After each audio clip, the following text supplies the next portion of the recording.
The author of the pre-sentence report is of the same view and assesses your risk as very high.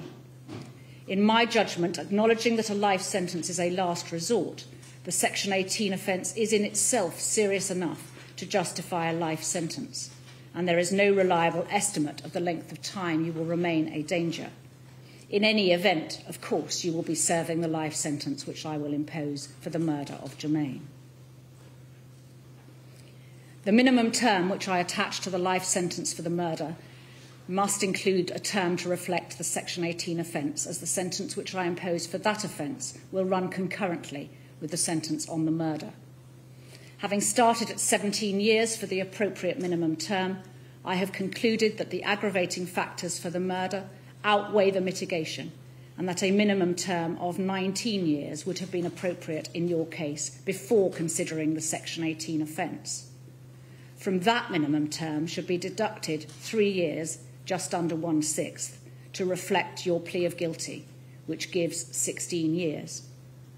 Having determined that the notional determinate sentence for the Section 18 would have been 6 years, I propose to increase the minimum term for the murder to one of 19 years to reflect totality. Would you stand up, please? The sentences I pass upon you are as follows. For the murder, detention at His Majesty's pleasure. The minimum term before you will be considered for release by the parole board will be one of 19 years.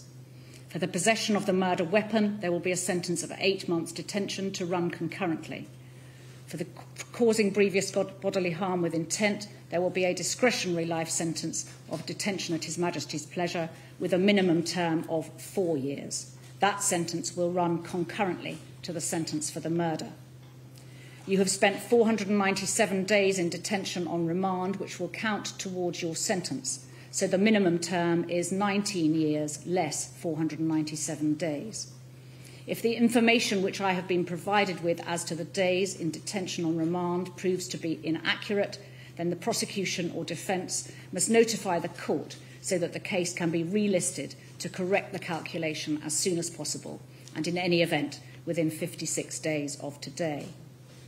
You will not be released when you have served that minimum term.